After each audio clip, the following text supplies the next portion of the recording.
Hello everyone, welcome back to Hills and Hollers Homesteading and Prepping. Homesteader Mike again. And while there's peace and quiet in the house, I went downstairs after getting back from my travels today. I went down and I got my bucket of wheat berries that are all sealed in Mylar bags. And this has got a gamma lid on the top of it if you don't know what a gamma lid is. And I'll see if I can adjust this here without making you motion sick. All right, so it just unscrews. And the reason I'm doing this is, and these are all Mylar bags full of wheat berries. The reason I'm doing this is because somebody posted on, left a comment on the original video where I done this, and they said, hey, those Ziploc bags, got the Ziploc on them, even though these are a heavy meal, that's not going to hold the oxygen absorbers. It's not going to allow it to seal with the oxygen absorbers. You have to heat seal this. This has to be heat sealed. So you go ahead and Ziploc it, you have to heat seal it. He said, I guaranteed if you go down there and open up one of your bags, or all your bags, he said, your oxygen absorbers are going to be spent. And how you know if they're spent is if they're hard, because they are grainy. Guess what? They're hard. Okay, so here's how we're going to remedy this. And I apologize. Here, let's see here. Got an adjustment here. Me using a selfie stick. I never thought I'd be doing this. Craziness. Okay. All right, so what I'm going to do is I've got new oxygen absorbers here. I think these are 300cc oxygen absorbers. I'm going to go ahead and put 2 of them in each bag. Probably a bit overkill, but overkill is underrated when it comes to food preservation. So I'm going to take 2 of these, and these are very pliable. Okay, the other ones are hard. I'm going to put these in here. I'm going to go ahead and expel as much air out as I can. And I've got a 2x4 here, and I'm going to lay this on there like that. And I'm going to take a regular old clothes iron. I'm going to run it right across that lip.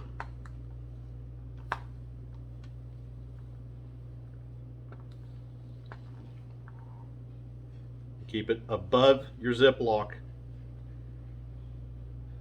and just make sure it's good and sealed. This is probably again overkill, but you know my thoughts on overkill. All right, now that is officially heat sealed. Ouch. Hey dummy, it might be hot. But this is officially heat sealed now. So not only do I have the benefit of the Ziploc, which obviously wasn't holding the oxygen absorbers, meaning it was allowing the vacuum to come suck air in as the oxygen absorbers were working in there.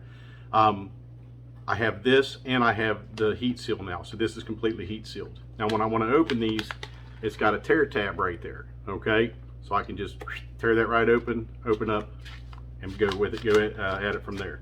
So 600cc oxygen absorbers. These are the quart bags, if I remember right, and I believe there's 2 pounds of wheat berries in here.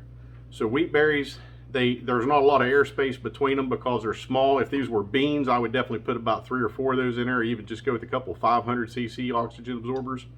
But oh, I got to cover these up. Speaking of which, you don't want to leave these set open because they will spin themselves. Okay, so this is what we're doing. I'm just pulling them all out, replacing the oxygen absorbers in each one, and heat sealing it. Now this is granite. I didn't have to use a 2x4, but it's just there to kind of give me a better surface to work off of, just because it's a little elevated there. Not that it makes, but I can kind of set the thing on there like that and try to do it flat. So that's it. I've just got this bunch to do here to redo. Ah, there he is.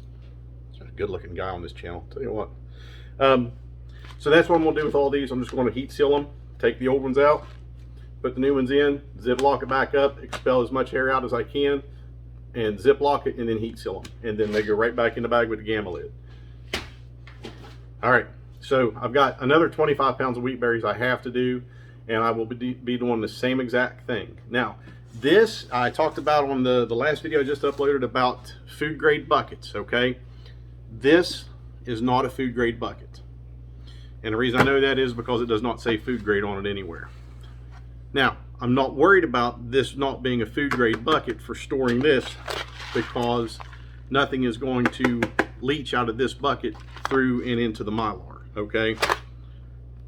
If I was dumping wheat berries into this bucket with no other kind of seal or no other layer of protection, then I would worry about this being a food grade bucket or not.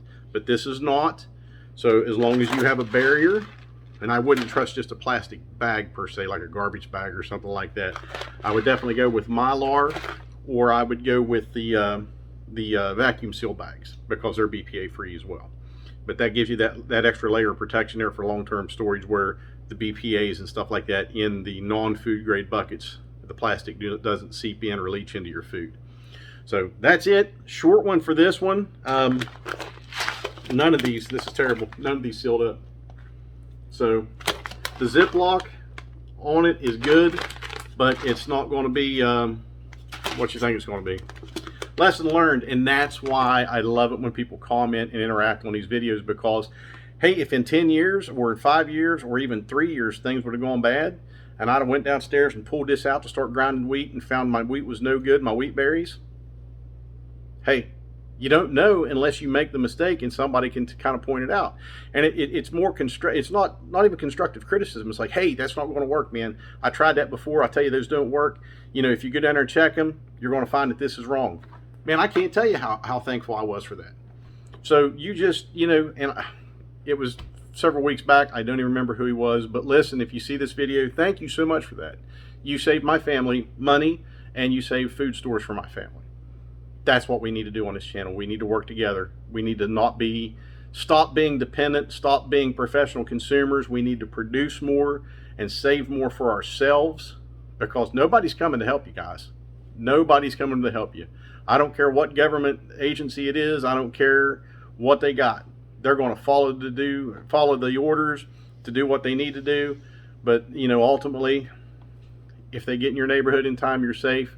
If not, you're screwed. So that's where we need to depend on each other. It's us for them, and we have to do it for ourselves. So that's it. No more blabbing on here. But I'll get a drone circling above me, or end up with a couple black SUVs pulling up my driveway with some dudes in suits and sunglasses. Keep prepping, folks. Take care. God bless, and starve that system.